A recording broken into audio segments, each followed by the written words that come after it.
बेहद की अविनाशी परम शांति। अष्टम अध्याय विनाश नुहे एबे हब महाविश्व परिवर्तन। कौन यही संसार परिस्थिति को देखी दिल बा हृदय को कष्ट हेउ नहीं? प्रश्न। दुनिया घोर अंधकार रे जाउछि। देख तुम संसार कौन अवस्था हो जाइछि। भगवान केते बदली जाइछि मनुष्य। तो दुनियार अवस्था एपरी काहींकि होइछि? यार दायी बा जिम्मेदारी किए? स्थूल जगत जहाँ यही आखिरे देखा जाउछि, सूक्ष्म दुनिया जहाँ यही आखिरे देखा जाउ नाही, जहाँ जेउठी अगणित आत्मा रहुछंती, सबु दुखी चित्कार करुछंती, सबु आत्मा माने परमात्मा ठारे मुक्तिर प्रार्थना करुछंती। व्यक्त आउ अव्यक्त दुनिया, व्यक्त आउ अव्यक्त दुई दुनिया अशांत अटे। कौन सतेरे विनाशर समय आसी सारिछि? आजिर दुनिया तलू जाउछि। चारिआडे दुख कष्ट हिंसा मतभेद ईर्षा पाप और अत्याचार बढ़ी चलती। खाइबा पाई अन्न नहीं, पीवा भली पानी नहीं, श्वास नेबा पाई हावा नहीं बा अम्लजान नहीं। आजिर वायुमंडल एते कम दूषित हो जाइछि, एपरी कहिबा दुनिया विनाशर कड़े छिड़ा होइछि। प्रश्न अछि कि कौन विनाश एकमात्र समस्यार कारण अटे? कौन दुनियार विनाश आवश्यक अटे? कौन परमपिता दुनियार विनाश चाहूँगी? कौन से यही दुनिया को बदलैबार सक्षम नुहंती? आज कई संस्था मानुछंती शून्य जुग आसीब, हेले काहाकू परिवर्तन प्रोसेस जଣା नाही। जेबे परिवर्तन हेबो सबु जगार हेबो, केवल स्थूल दुनिया पर्यंत सीमित नुहे। सूक्ष्म जगत कारण जगत सबु जगार परिवर्तन हेबो। गैलेक्सी यूनिवर्स मल्टीवर्स सबु बदली जीव। जदि आमको परिवर्तन करिबा तो आमको अलमाइटी अथॉरिटी सहित कनेक्शन जोड़ा पड़ो। मंत्र जपरे परिवर्तन हुए नहीं। जदि आमको वायुमंडल या घर परिवर्तन करने दरकार तो परम तत्व और परम प्रकाश योग बल आने को पड़ो। बेहद्र परम परम परम पिता ठारू जेबे यही ब्रह्मांड बनिला, सर्वप्रथमे देवी देवता बनिले। उदाहरण, जेबे वर्षा दरकार तो इंद्र देवतांकर पूजा करुथिले। आज भी धर्म स्थान रे जप तप हो चली। आज भी धर्म स्थान रे जप तप हो चली। भारत रे केते धर्म स्थान मंदिर बनी जाइछि। यदि परिवर्तन हेबार थांता तेबे यही मंत्र रे होई जानता। प्रथमे हेउथिला से देवी देवता मानक पाखरे शक्ति थिला। आज सारी देवी देवता मनुष्य बनी जाइछन्ति। गीतारे भी कहा जाइछि, जहाँ को डाकिव ताहा ठारो प्राप्त हेबो। मनुष्य को सुख शांति परम प्रकाश परम तत्व दरकार तो सीधा अलमाइटी अथॉरिटी को डाक। विक्रम विनाश करी आत्मारे शक्ति भरे। विक्रम को विनाश करी आत्मारे शक्ति भर। मंत्र जो देवी देवता पाई बनीछि से सब मनुष्य बनी जाइछन्ति आउ शक्तिहीन होई जाइछन्ति। जेबे आम शरीर रे परम तत्वर शक्ति आसीबो तो आमर उरा द्वारा घरर वायुमंडल भी परिवर्तन हेबो। जदि आमे दुनिया को बदलैबा नुआ दुनिया रो ज्ञान दरकार। जदि आमे दुनिया को बदलैबा ताले नुआ दुनिया रे ज्ञान दरकार। बेहदर नुआ शक्तिर ज्ञान दरकार। आमे परम सत्यर ज्ञान को सुनिबा दरकार। शक्तिहीन को मने पकाइले केवल नेगेटिविटी आसीबो।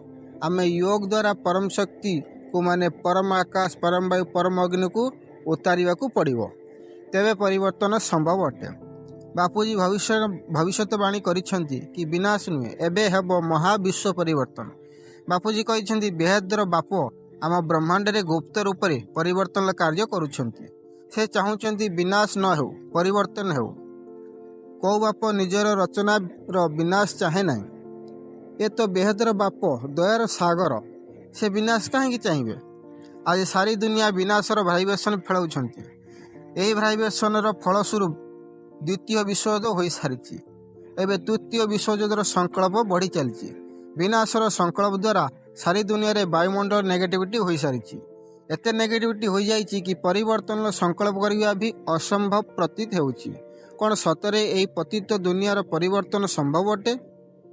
बापूजी आमको त्याग तपस्या द्वारा बेहद्र विश्वर परिवर्तन अनमोल ज्ञान देछंती।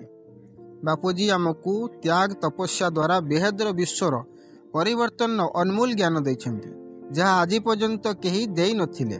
ଦୁନିଆ ବଦଳିବ, ଏହା ବୁଝିବାକୁ ହେବ କି ଦୁନିଆ ପତିତ ହେବାର କାରଣ କ'ଣ ଅଟେ।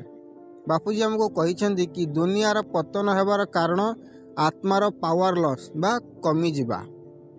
ଆତ୍ମା ନକାରାତ୍ମକ ଭାବିବା ଦ୍ୱାରା ବାୟୁମଣ୍ଡଳ ବି ନକାରାତ୍ମକ ବନିଯାଇଛି। ଯଦି ଆମେ ଦୁନିଆର ପରିବର୍ତ୍ତନ କରିବାକୁ ଚାହାନ୍ତି ତେବେ ଆମେ ବାୟୁମଣ୍ଡଳକୁ ପରିବର୍ତ୍ତନ କରିବାକୁ ପଡ଼ିବ। ଆଉ ବାୟୁମଣ୍ଡଳ ଯେବେ ବଦଳିବ ତେବେ ଆତ୍ମାର ଭାବନା ବଦଳିବ। ସେଥିପାଇଁ କୁହାଯାଇଛି ପରିବର୍ତ୍ତନ ଦ୍ୱାରା ହିଁ ବିଶ୍ୱ ପରିବର୍ତ୍ତନ ହେବ। ଏବେ ମହାପରିବର୍ତ୍ତନର ସମୟ ଅଟେ। ୟୋଗ ପରିବର୍ତ୍ତନ ନୁହେଁ, ପରମ ପ୍ରକାଶ ଆଉ ପରମ ତତ୍ତ୍ୱର ଦୁନିଆ ବନିବ। ବେଦର ଅମୋଲୋକ ସ୍ଥାପନା ବାପୁଜୀ କରୁଛନ୍ତି। ବେଦର ସମୟ, ବେଦର ବଚ୍ଚେ ସନ୍ତାନ ପାଇଁ ଆରମ୍ଭ ହୋଇସାରିଛି। ବେଦର ପରିବର୍ତ୍ତନ ସେହି ଆତ୍ମାମାନଙ୍କ ପାଇଁ ହେବ ଯେଉଁମାନେ ବେଦର ବଚ୍ଚେ ବା ସନ୍ତାନ ବେଦର ବାପକୁ ଜାଣିଛନ୍ତି। ସେହି ଆତ୍ମାମାନଙ୍କୁ ବେଦର ଖୁସି ମିଳିବ, ପରମାନନ୍ଦ ପରମ ସୁଖର ଅନୁଭବ ହେବ। ପରିବର୍ତ୍ତନ ସମୟରେ ବେଦର ଆତ୍ମାମାନଙ୍କର ପାୱାର ଆସିଯିବ। ଯେତେ 9 ଲକ୍ଷ ଆତ୍ମା ନିଃସଙ୍କଳ ବନିବେ ତେବେ ବେଦର ବିଶ୍ୱ ପରିବର୍ତ୍ତନର ଆରମ୍ଭ ହୋଇଯିବ। ଧୀରେ ଧୀରେ ଏହି ପରିବର୍ତ୍ତନ ପ୍ରୋସେସ୍ ଆଗକୁ ବଢ଼ିବ। ଏପରି କରି 33 କୋଟି ଦେବୀ ଦେବତା ବି ବ୍ୟକ୍ତରୁ ଅବ୍ୟକ୍ତ ସ୍ୱରୂପର ଅନୁଭବ କରିବେ। ଭାରତ ଦେଶରେ ପରମ ପ୍ରକାଶ ଉତ୍ତରାଯିବ। ଭାରତ ସୁନାର ଚିଡ଼ିଆ ବା ଚଢ଼େଇ ବନିବ। ତତ୍ତ୍ୱ ପରିବର୍ତ୍ତନ ହେବ। ଯେତେ ପରମ ପ୍ରକାଶ ଧରତୀରେ ଉତାରିଯିବ, ପରମ ବାୟୁରେ ସବୁ ତତ୍ତ୍ୱ ପରମ ତତ୍ତ୍ୱରେ ପରିବର୍ତ୍ତନ ହୋଇଯିବ। ସବୁ ତତ୍ତ୍ୱ ପରମ ତତ୍ତ୍ୱରେ ପରିବର୍ତ୍ତନ ହୋଇଯିବ। ଧୀରେ ଧୀରେ ଗ୍ୟାଲେକ୍ସି, ୟୁନିଭର୍ସ, ମଲ୍ଟିଭର୍ସ ପରମ ପ୍ରକାଶରେ ଭରିଯିବ।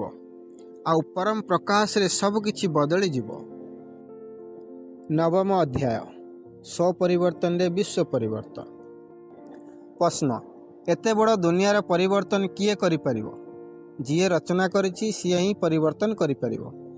ଶିବ ହିଁ ନିଜର ବ୍ରହ୍ମାଣ୍ଡକୁ ବଦଳେଇ ପାରିବେ। ମହାଶିବ ହିଁ ମହାବ୍ରହ୍ମାଣ୍ଡର ପରିବର୍ତ୍ତନ କରିପାରିବେ। ପରମ ମହାଶିବ ହିଁ ପରମ ମହାବ୍ରହ୍ମାଣ୍ଡର ପରିବର୍ତ୍ତନ କରିପାରିବେ। ଆମର ଏହି ମଲ୍ଟିଭର୍ସକୁ କେବଳ ଅଲମାଇଟି ଅଥରିଟି ପରିବର୍ତ୍ତନ କରିପାରିବେ। ଅଲମାଇଟି ଅଥରିଟି ବେଦର ବିଶ୍ୱର ମାଲିକ ଅଟନ୍ତି। ବେଦର ବାପ କୃଷ୍ଣ ଅବତାରରେ ବେଦର ଆତ୍ମାମାନଙ୍କୁ ସର୍ଜନା କରି ଏହି ଧରତୀରେ ଗୁପ୍ତ ରୂପରେ ପରିବର୍ତ୍ତନ କରିବା ପାଇଁ ପଠାଇଥିଲେ। ଆଜି ସେସବୁ ଆତ୍ମାମାନେ ଧରତୀରେ ମନୁଷ୍ୟ ଅବତାରରେ ଅଛନ୍ତି। ସେସବୁ ଆତ୍ମା ପରିବର୍ତ୍ତନ କରିପାରିଲେ ନାହିଁ। ଏବେ ସେହି ବେଦର ଆତ୍ମା ମାନେ ବେଦର ଜ୍ଞାନ ବୁଝିପାରିବେ, ବେଦର ପରିବର୍ତ୍ତନରେ ସହଯୋଗ କରିବେ। 108, 1008, 16,000, 9 ଲକ୍ଷ ବେଦର ଆତ୍ମା ଅଟନ୍ତି। କୃଷ୍ଣ ଅବତାରରୁ ସେସବୁ ଧରତୀରେ ଅଛନ୍ତି। ବେଦର ଆତ୍ମାମାନେ ପରମ ପ୍ରକାଶ ପରମ ତତ୍ତ୍ୱରେ ବନିଛନ୍ତି। ହଦର ଆତ୍ମା ଆକାଶ, ବାୟୁ, ଅଗ୍ନି, ଜଳ ଆଉ ମାଟିରେ ବନିଛନ୍ତି। ସେଥିରେ ବି ପାୱାର ଅନୁସାରେ ଅଲଗା ଅଲଗା ଶକ୍ତି ଅଛି। ହଦ ଆଉ ବେଦର ଆତ୍ମାମାନଙ୍କର ମୁକ୍ତି ଆଉ ଜୀବନ ମୁକ୍ତି ହେବ। ଯେବେ ଅଲମାଇଟି ଅଥରିଟି ଏହି ମଲ୍ଟିଭର୍ସରେ ଗଡ଼ବଡ଼ ଦେଖିଲେ ତ ସେ ଗୁପ୍ତ ରୂପରେ ଏହି ବ୍ରହ୍ମାଣ୍ଡକୁ ଆସିଲେ। ଯେପରି ଯିଏ ବି ରଚନା ବନେଇଥିଲେ ପରମ ତତ୍ତ୍ୱରେ ବନେଇଥିଲେ। ପରେ 3 ତତ୍ତ୍ୱର ରଚନା ହେଲା, ପରେ 5 ତତ୍ତ୍ୱର ରଚନା ହେଲା। ସ୍ଥୂଳ ଜଗତର କାରଣ କ'ଣ? ପ୍ରଶ୍ନ, ଏହା ବୁଝିବା ପାଇଁ ଅଲମାଇଟି ଅଥରିଟି ଧରତୀରେ ଆସିଛନ୍ତି। ପରିବର୍ତ୍ତନର ପ୍ରୋସେସ୍ ଏକ ସାଇଲେନ୍ସ ପ୍ରୋସେସ୍ ଅଟେ। ତତ୍ତ୍ୱର ଦୁନିଆକୁ ପରମ ତତ୍ତ୍ୱରେ ପରିବର୍ତ୍ତନ କରିବାର ପ୍ରୋସେସ୍। ପରିବର୍ତ୍ତନ ଏକ ପରମ ଶାନ୍ତିର ପ୍ରୋସେସ୍ ଅଟେ। ଯେବେ 108, 1008, 16,000 ଆତ୍ମା ନିଃସଙ୍କଳ୍ପ ଧାରଣ କରିବେ ତେବେ ବେଦର ବାପ 9 ଲକ୍ଷ ଆତ୍ମାମାନଙ୍କ ସାମ୍ନାରେ ପ୍ରତ୍ୟକ୍ଷ ହେବେ। ବେଦର ବାପ ଅବ୍ୟକ୍ତ ସ୍ୱରୂପରେ ପ୍ରତ୍ୟକ୍ଷ ହେବେ। ଅନ୍ତରେ ବେଦର ଆତ୍ମାମାନଙ୍କୁ ବେଦର ବାପ ନଜରରେ ବସେଇବେ। ହେଲେ ସବୁ ବେଦର ଆତ୍ମାମାନଙ୍କର ଉପରେ 5 ତତ୍ତ୍ୱର ଶରୀରର ଆବରଣ ଚଢ଼ିଯାଇଛି।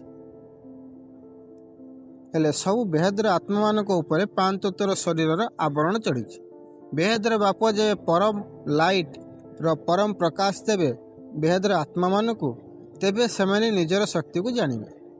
1:1ରେ ଖର୍ବ ସୂର୍ଯ୍ୟର ରୋଶନୀ ଅଛି, ହେଲେ ମନୁଷ୍ୟ ଅବତାରରେ ଅସଲି ପାୱାରକୁ ଭୁଲି ଯାଇଛନ୍ତି। ପରମ ଲାଇଟ୍ର ପ୍ଲେନ୍ ହେବ, ସେମାନେ ସାକାରୀରୁ ଆକାରୀ, ଆକାରୀରୁ ନିରାକାରୀ ରୂପରେ ବଦଳି ଯିବେ।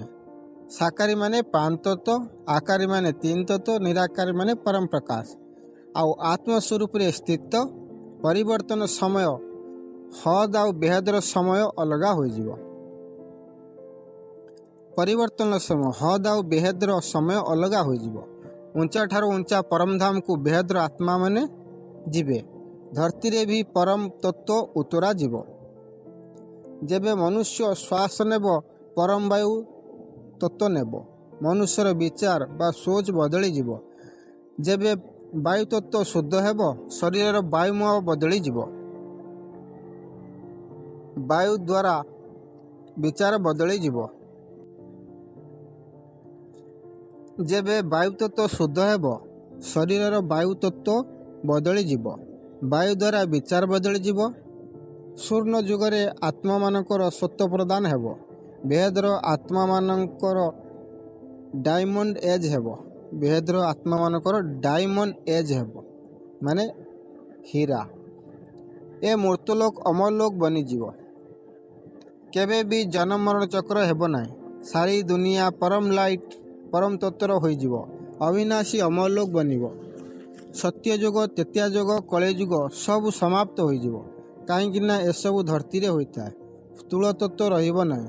ସବୁ ପରମ ତତ୍ତ୍ୱରେ ପରିବର୍ତ୍ତନ ହୋଇଯିବ। ବିନାଶ ହେବ ନାହିଁ। ବେହଦର ବାପ ଏହି ମଲ୍ଟିଭର୍ସ ଆଉ ଧରତୀର ପରିବର୍ତ୍ତନ କରିବା ପାଇଁ ଆସିଛନ୍ତି। ମୁକ୍ତି, ଜୀବନ ମୁକ୍ତିର କାର୍ଯ୍ୟ ଆରମ୍ଭ ହେବ। ସ୍ୱପରିବର୍ତ୍ତନ ଦ୍ୱାରା ହିଁ ବିଶ୍ୱ ପରିବର୍ତ୍ତନ ହୋଇପାରିବ। ପ୍ରଥମେ ସ୍ୱପରିବର୍ତ୍ତନକୁ ବୁଝିବାକୁ ହେବ।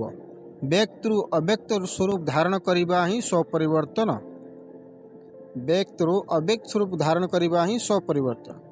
ଯେବେ ଆତ୍ମା ନିଜର ପରିବର୍ତ୍ତନ କରିବ, ତ ତାର ଶରୀର ବି ପରିବର୍ତ୍ତନ ହୋଇଥାଏ। ତ ବ୍ୟକ୍ତ ଆଉ ଅବ୍ୟକ୍ତ କ'ଣ? ପ୍ରଶ୍ନ। ବ୍ୟକ୍ତ ମାନେ ପାଞ୍ଚତତ୍ତ୍ୱ, ଅବ୍ୟକ୍ତ ମାନେ ପରମ ଲାଇଟ୍। ଯେବେ ଆତ୍ମା ନିଜର ପରିବର୍ତ୍ତନ କରେ, ମାନେ ପରମ ପ୍ରକାଶ ସ୍ୱରୂପରୁ ସ୍ଥିତ ହୋଇଯିବ। ପରମ ପ୍ରକାଶ ସ୍ୱରୂପରେ ସ୍ଥିତ ହୋଇଯିବ। ଆତ୍ମା ଅନ୍ତବାହା ଶରୀର ଧାରଣ କରିନିଏ। ଏକ ଏକ ବେଦ କି ଆତ୍ମାରେ ଖର୍ବ ପରମ ଲାଇଟ୍ର ସୂର୍ଯ୍ୟର ଶକ୍ତି ଅଛି। ତ ଯେବେ ବେଦର ଆତ୍ମାମାନେ ସ୍ୱପରିବର୍ତ୍ତନ କରିବେ, ବାୟୁମଣ୍ଡଳରେ ପରମ ପ୍ରକାଶ ଫେଳିଯିବ। 108, 1008, 16,000, 9 ଲକ୍ଷ ଆତ୍ମା ସ୍ୱପରିବର୍ତ୍ତନ କରିବେ। ପୁରା ବ୍ରହ୍ମାଣ୍ଡରେ ପରମ ପ୍ରକାଶ ଫେଳିଯିବ। ଏହିପରି ବେହଦର ବିଶ୍ୱର ପରିବର୍ତ୍ତନ ଆରମ୍ଭ ହୋଇଯିବ। ପରେ ଏକ ଧରତୀ ବଦଳିଯିବ। ଏକ ସୋଲାର ସିଷ୍ଟମ, ଏକ ଗ୍ୟାଲେକ୍ସି, ପରେ ୟୁନିଭର୍ସ, ଆଉ ଏପରି ବଡ଼ ବଡ଼ ପୁରା ମଲ୍ଟିଭର୍ସ ପରିବର୍ତ୍ତନ ହେବ। ଆଉ ଏହିପରି ମୃତ୍ୟୁଲୋକ ଅମରଲୋକରେ ପରିବର୍ତ୍ତନ ହୋଇଯିବ। ଏଠି ଆଉ କେବେ ବି ପାଞ୍ଚତତ୍ତ୍ୱର ଦୁନିଆ ହେବ ନାହିଁ। ବେହଦର ବିଶ୍ୱ ପରିବର୍ତ୍ତନ ହେବାର ଅଛି। କେବଳ ଧରତୀ ନୁହେଁ, ସମ୍ପୂର୍ଣ୍ଣ ମଲ୍ଟିଭର୍ସ ପରିବର୍ତ୍ତନ ହେବ। ତତ୍ତ୍ୱରୁ ପରମ ତତ୍ତ୍ୱରେ ପରିବର୍ତ୍ତନ ହୋଇଯିବ।